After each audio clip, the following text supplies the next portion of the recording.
dibuat jadi dikumpulkan selesai. Tidak. Tapi punya karakter. Karakternya gimana? Karakter itu si pembaca pertama itu bisa dilihat dari judul. Judul itu sudah punya karakter. Dari judul nanti terus sampai ke akhir itu harus punya karakter dan punya benang merah. Jadi selama ini mungkin teman-teman membuat hanya sekadar membuat, sekadar yang penting aku cepat selesai, yang penting wisuda, yang penting gimana. Ya memang saya pun waktu studi S3 sama S1, S2, S3 pikiran saya, otak saya itu sama seperti kalian. Karena saya juga pernah mahasiswa. Pikiran saya, wes yang penting mari bimbingan 10 judul S1 ditolak, bimbingan 5 judul S2 ditolak, bimbingan hampir 20 judul S3 saya ditolak. Judul ke-21 baru diterima. Nah, itu memang di universitas negeri memang sangat sulit, benar-benar sulit. Karena posisinya gimana? Kita disuruh untuk mencari autodidak, tidak dibimbing. Pak, ini saya gimana ya? Saya kebingungan ini untuk mencari datanya. Saya nggak tahu nih harus bagaimana. Dibiarkan saja, udah cari aja sendiri. Teorinya seperti apa, terserah. Waktu teori menemukan, ternyata teorinya ditolak, tapi judulnya diterima. Kadang judulnya diterima, teorinya ditolak. Nah itu gimana sih untuk mensinkronkan? Nah harusnya itu kita kembali kepada diri kalian sendiri. Kalian harus bisa mengargumenkan hasil atau judul yang sudah kalian temukan. Jangan tiba-tiba kalian itu langsung nurut, nggih Bu, nggih Pak, saya ganti, iya saya ganti. Terus seperti itu akan beberapa kali pun Anda akan berganti. 50-30 tetap akan ganti. Dan itu tetap apa? Dosen pembimbing pun merasa apa dalam arti yang cocok buat kalian itu ini. Padahal belum tentu yang disodorkan itu cocok dengan kalian. Justru yang kalian kerjakan itu lebih mudah daripada yang diberikan. Itu. Jadi mindset mahasiswa sekarang itu kalian harus punya argumen. Jangan asal misalkan kalau Anda sudah benar-benar buntu, ya monggo, silakan ditanyakan Bapak, saya buntu ini gimana. Pasti akan diberikan solusi yang bagus. Tidak mungkin dosen pembimbing tidak memberikan solusi. Di Fakultas Agama itu ada namanya promotor ya, pembimbing satu. Kalau di Fakultas Umum itu ada dua, ada promotor dan kopromotor. Gitu. Jadi ada kelebihan dan kelebihan dan kekurangan dan ada perbedaan seperti itu. Tapi intinya sama, satu-satu karya ilmiah itu sama, punya karakter. Nah, ini tidak perlu ya definisi, saya akan lanjut lah. Dari struktur ilmiah, ya kan, dari struktur ilmiah, ini nanti kalian, saya langsung tidak membuang waktu aja ya, karena nanti intinya dari seminar ini sebenarnya itu membantu kalian, dan saya banyak masukan dari teman-teman dosen atau diskusi, itu banyak masukan kalau gimana sih untuk membuat mahasiswa kita itu dapat menulis dengan cepat. Dalam arti menulis cepat itu bukan asal menulis, asal copy paste, bukan. Tapi tidak dipungkiri, skripsi itu memang copy paste. Ya kan? Copy paste dari teori, copy paste dari mungkin skripsi orang lain dijadikan penelitian relevan seperti yang dikatakan oleh Pak Warik 3 tadi. Penelitian relevan itu penting untuk menjadikan landasan Anda membuat skripsi. Seperti itu. Oke, saya langsung masuk ke intinya saja ya. Jadi saya sudah memberikan pengantar sedikit ya. Oke, teman-teman, semoga ini nanti bermanfaat. Silakan disimak dan baik-baik, dan kalau bisa segera diterapkan. Karena sekarang itu ada beberapa yang sudah, mungkin di Fakultas Agama sudah ujian proposal, mungkin di Fakultas Umum ada beberapa yang sudah dibagikan pembimbingnya atau seperti apa, itu segera dikerjakan saja. Karena ini nanti akan berhubungan dengan publikasi di akhir. Karena tahun kemarin itu banyak kendala publikasi, dalam arti ada yang belum, ada yang enggak. Akhirnya Bapak Rektor memutuskan untuk menurunkan grid bahwa tidak harus terbit lagi, tapi hanya submit saja di masa pandemi seperti ini. Kalau dulu kan SK-nya itu berbicara kalau kalian harus sudah diterbitkan, dan alhamdulillah sudah banyak yang diterbitkan. Tiba-tiba standarnya jurnal itu berganti. Akhirnya di seluruh universitas itu memberikan keringanan, akhirnya kita ikut memberikan keringanan bahwa tahun 2020 yang masa pandemi ini, insya Allah nanti jurnalnya hanya submit saja. Tapi entah tahun depan 2021 akan kembali ke awal ataukah tetap submit, nah itu kita tidak tahu. Nah untuk menjaga itu, makanya saya berterima kasih kepada BEMU telah memberikan fasilitas kepada teman-teman mahasiswa untuk mengejar ketertinggalan dari jurnal dari universitas-universitas yang lain. Semoga ini awal yang baik untuk kalian semuanya. Amin, amin. Oh. Lalu dari struktur penelitian karya tulis ilmiah atau skripsi, saya di sini ngomongnya global ya, bisa skripsi, bisa tesis, ataupun disertasi. Itu yang membedakan dari ketiga itu adalah rumpun keilmuannya. Kalau skripsi itu kemungkinan masih dasar. Anda menggunakan judul seperti menggunakan kata depan analisis, efektivitas, pengaruh, dan lain-lain itu masih bisa tertolerir. Lalu S2 itu juga masih bisa, mungkin teorinya yang lebih ditingkatkan lagi, mungkin pakai multidisipliner, bisa transdisipliner atau interdisipliner masih boleh. Kalau S1 itu hanya multidisipliner saja, satu ilmu, tapi bisa dikombinasikan dengan beberapa ilmu dari prodi yang lain. Itu kalau Anda kuat lah. Sedangkan S3, Anda harus menggunakan interdisipliner atau transdisipliner. Atau lintas ilmu atau lintas teori. Misalkan saya berikan contoh sedikit di universitas di saya sendiri itu menggunakan lintas ilmu tapi masih dalam satu prodi dengan budaya, dengan bahasa, dan dengan satunya itu apalagi saya dengan tanda. Jadi masih dalam satu lingkup. Yang saya gunakan itu multidisipliner, yaitu teori yang masih dalam satu lingkup keilmuan. Misalkan bahasa. Nah, bahasa, sastra, dan pendidikan itu satu rumpun ilmu, itu namanya multidisipliner. Kalau transdisipliner itu anggap aja contohnya itu misalkan psikologi pendidikan, psikologi sastra, itu sudah lintas prodi psikologi dan lintas pendidikan, lintas sastra dan lintas pendidikan. Nah, itu namanya transdisipliner. Hanya saja transdisipliner psikologi sastra itu sudah dikerucutkan menjadi multidisipliner sekarang, yaitu bisa menjadi teorinya dari prodi bahasa sendiri. Kalau yang lain sebenarnya antara bahasa Indonesia, bahasa Inggris, bahasa Arab itu tidak beda jauh teorinya, sama saja. Yang membedakan kalau pendidikan bahasa Arab, Anda ya tentang pendidikan. Ya kan, pendidikan bahasa Arab mengajar bahasa Arab, bahasa Indonesia mengajar bahasa Indonesia. Bahasa Inggris ya mengajar bahasa Inggris. Bahasa Inggris pun ada teori sastranya kan. Sastra mau pakai psikologi sastra. Bedanya apa? Novelnya ya Inggris. Kalau Indonesia novelnya Indonesia. Kalau bahasa Arab mungkin ada novel Arab, boleh pakai novel Arab. Nah, mungkin seperti itu. Ini yang membedakan saja. Intinya cuma dibalik-balik saja. Kayak hukum Islam. Misalkan hukum keluarga. Nah, itu kan ada hubungannya dengan hukum. Hanya saja bisa dijadikan transdisipliner antara hukum dan keislaman, dijadikan satu, jadilah hukum Islam. Tapi teorinya tetap sama. Anda mau ngambil teori hukum ya boleh, ya kan? Islam juga boleh. Sama kayak akuntansi, ada ekonomi Islam.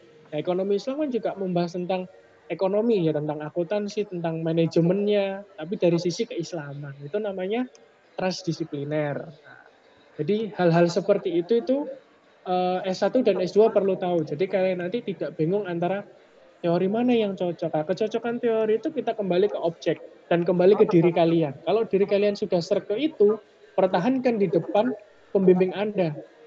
Kalau Anda sudah tidak bisa mempertahankan dan tidak bisa menjelaskan, ya jelas Anda kalah. Dalam arti apa? Ya jelas itu tidak cocok dengan Anda. Karena pembimbing itu menguji Anda dari judul, itu dengan apa? Dengan cara argumen Anda itu bisa nggak dipegang. Kalau Anda tidak bisa menjelaskan di awal, otomatis Anda tidak akan bisa menyelesaikan skripsi. Karena skripsi itu isinya curhatan. Curhatan dari kamu lihat sampai kamu bahas dan sampai kamu simpulkan. Itu intinya. Nah, di struktur sajiannya itu ada awal, tengah, dan akhir untuk skripsi. Nah, di awal itu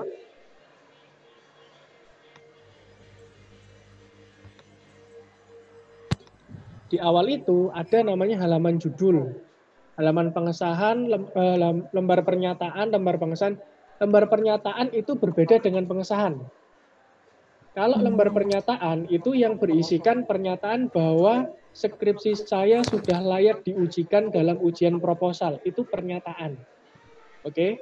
Kalau itu tanda tangannya cuma 2. Kalau misalkan pembimbingnya 1 ya 1. Kalau pembimbingnya 2 ada promotor dan ada kopromotor. Itu lembar pengesahan. Lembar pernyataan. Kalau lembar pengesahan itu beda lagi. Setelah Anda ujian proposal, Anda kan mengumpulkan proposal. Lah lembarnya itu namanya lembar pengesahan. Seperti itu.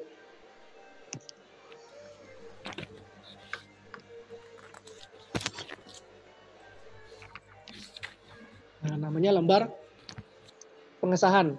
Lembar pengesahan ini nanti ada namanya tanda tangan penguji dan membimbing.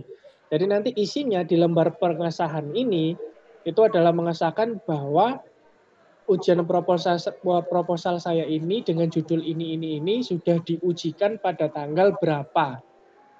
Ya, dan disahkan oleh 1 kaprodi siapa, tanda tangan. Penguji 1, penguji 2, penguji 3, seperti itu. Terus bawahnya nanti tanda tangan kaprodi di bawah. Nah, seperti itu. Itu namanya pengesahan.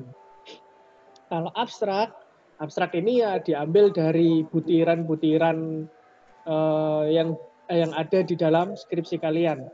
Nah, nanti yang ditulis di abstrak itu hanya tujuan penelitian Anda, terus metodologi penelitian Anda itu, tapi metodologi penelitian itu hanya beberapa. Contohnya rancangannya pakai apa, pendekatannya pakai apa, teknik pengumpulan datanya apa, teknik analisis datanya apa, dan hasilnya, simpulannya apa. Udah itu toh, itu abstraksi. Itu tidak lebih dari 500 kata untuk abstrak. Lalu kata pengantar. Kata pengantar ini kebanyakan teman-teman sih bebas ya. Tidak ada yang membatasi Anda mau mengucapkan ke siapa saja, cuman lebih alangkah baiknya kata pengantar itu ditulis sedemikian rupa, tidak perlu panjang-panjang 2 halaman, tidak perlu 3 halaman, karena saya pernah membimbing dan melihat itu, wah banyak banget di kata pengantar, ada 3 halaman. Cukup 1 halaman saja tidak masalah. 1 halaman, 2 halaman itu tidak masalah. Nggak usah semua teman disebutkan, tidak usah.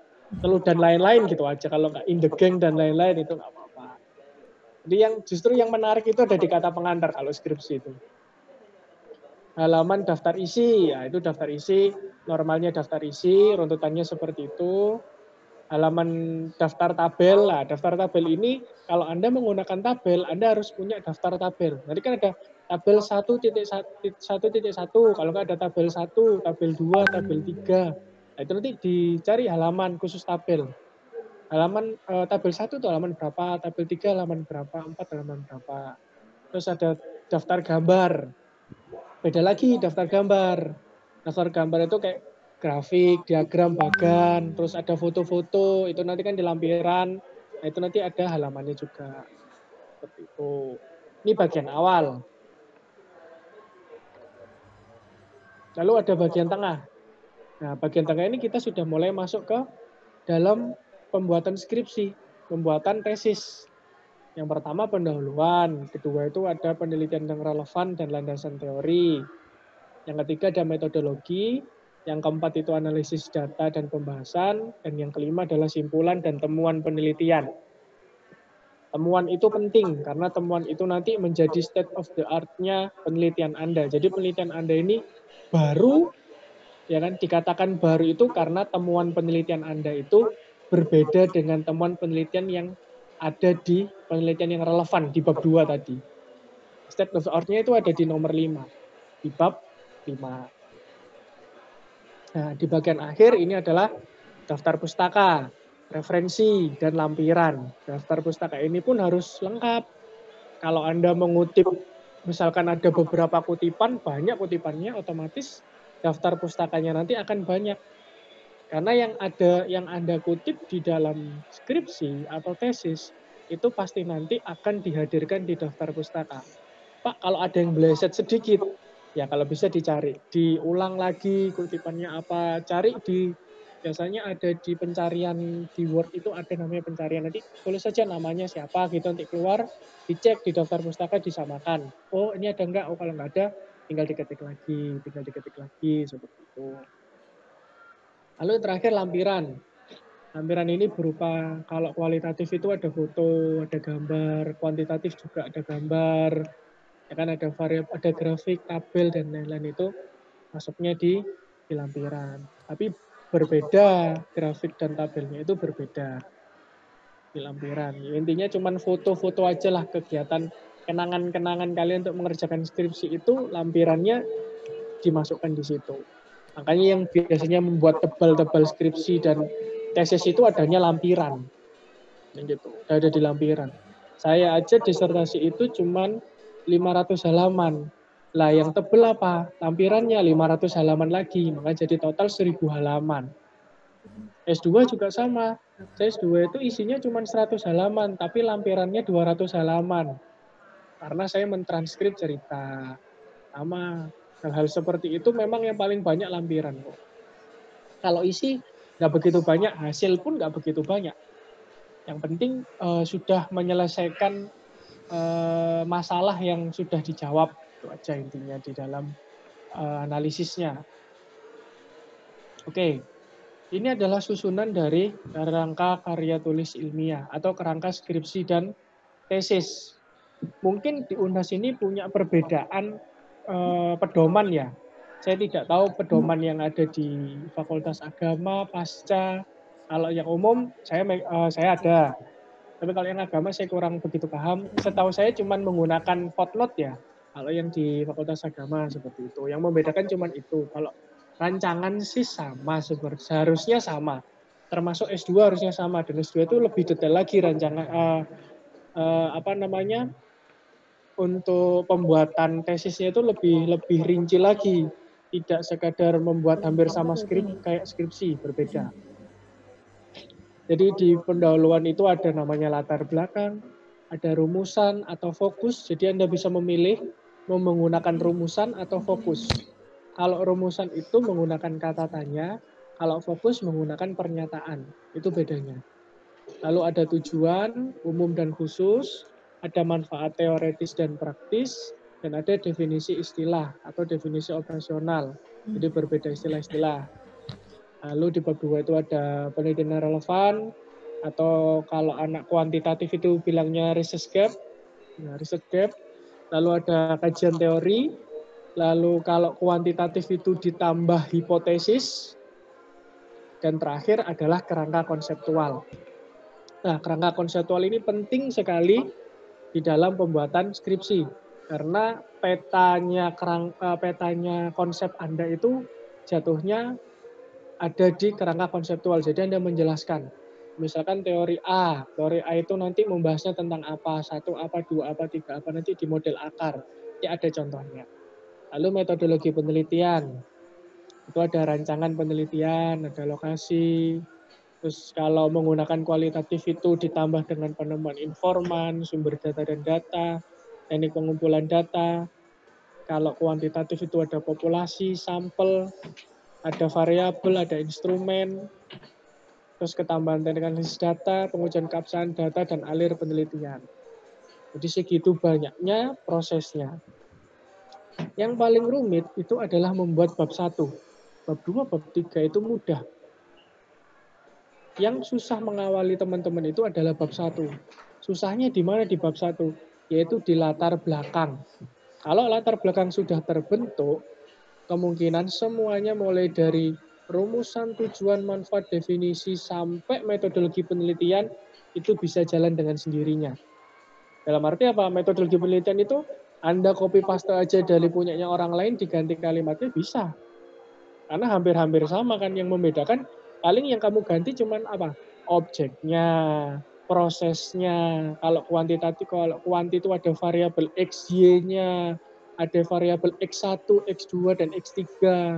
Kalau kualitatif itu ada informannya itu siapa, sumber datanya apa. Itu yang membedakan merubah hanya itu saja. Kalau dari segi referensi ya sama untuk metode penelitian. Jadi, Pak, skripsi kok boleh ngopi paste ya? Kok Pak Resti menyarankan kopi paste?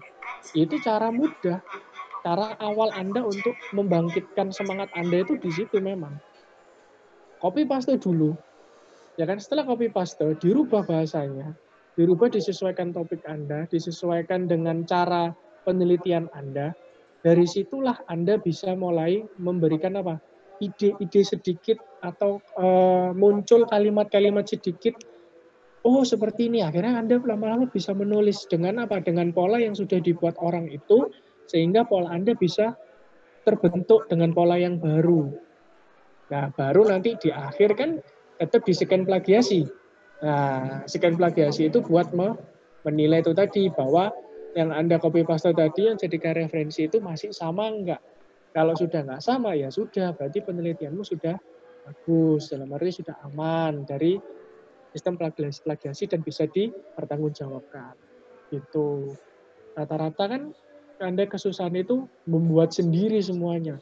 Kalau membuat sendiri bagus, kalau idealisme Anda tinggi itu bagus, bisa membuat sendiri. Tapi mustahil kalau nggak ada yang tidak melihat dari contoh yang lain. Karena di dalam bab 2 itu kita diharuskan untuk melihat karya orang lain. Di mana? Di penelitian yang terdahulu yang relevan. Di sini. Otomatis kita baca. Setelah kita baca, barulah Anda meresapi kalimatnya. Kalau nggak, copy paste aja yang ini masukkan bleng, ini masukkan bleng, diedit, selesai, ya sudah, dibimbingkan. Ini sudah benar, Bu. Oh, ini nanti salah, ini. Dosen pembimbing itu pasti tahu. Tahu apa? Tahu mana yang di copy paste, mana yang enggak, mana yang bahasa Anda, mana yang enggak, tahu. Karena setiap anak didiknya, anak bimbingannya itu punya karakter penulisan masing-masing. Contoh saya punya bimbingan 3 anak ini punya karakter masing-masing. Yang satu karakternya gimana, 2 karakternya gimana, 3 karakternya gimana. Dari segi penulisan pun tahu gitu, karena sudah lama diajar. Oh, si ini nulisnya gini, oh si ini karakternya gini. Kalau ini nggak sesuai dengan penulisannya, oh berarti bukan karyanya dia ini. Nah, gitu saja. Itu mudah sebenarnya. Itu ada triknya sendiri. Oke, saya berlanjut. Ini adalah contoh dari judul untuk pembuatan cover. Jadi judul di atas, lalu di bawahnya adalah proposal skripsi. Kalau skripsi proposalnya dihilangkan, diganti skripsi saja. Dan lambang kita menggunakan lambang yang baru ya. Jangan lupa, jangan lambang yang lama, yang pohon kelapanya masih ke bawah. Kita sudah tegak, karena kita sudah bangkit dari keterpurukan. Sudah bagus. Lalu dosen pembimbing, kalau 2 ya 2, kalau 1 saja. Lalu di bawahnya nama kalian, terus di bawahnya lagi universitas, fakultas, prodi, dan tahun. Seperti itu. Pak, boleh dibalik nggak? Dalam arti prodi dulu, fakultas dulu, universitas dulu. Tergantung dari pedoman dulu. Lihat pedomannya seperti apa. Gitu. Kalau masalah pembolak-balikan itu sih tidak ada permasalahan, hanya konsistensi saja dari pedoman atau dari fakultas, maunya universitas dulu atau mau prodi dulu, dari terbesar apa dari terkecil, seperti itu.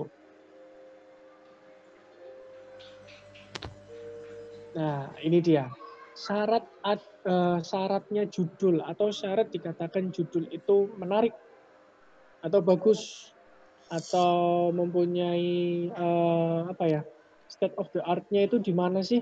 Ya ada di sini, ada di 3 kunci ini tadi. Ada di fokus, lokus, dan modus. Saya menggunakan istilah ini atau menggunakan istilah fokus, lokus, dan modus ini untuk mempermudah Anda menata judul. Oh, judul itu harus ada masalahnya, harus ada objeknya, harus ada teorinya. Tidak ujung-ujung tiba-tiba langsung judul panjang banget. Seperti itu. Judul itu sebenarnya simple boleh, panjang boleh, cuman jangan terlalu panjang. Fokusnya harus ada. Dalam arti itu penulisan saya itu saya berikan warna kuning untuk fokus, lokus warna merah, dan modus warna hitam.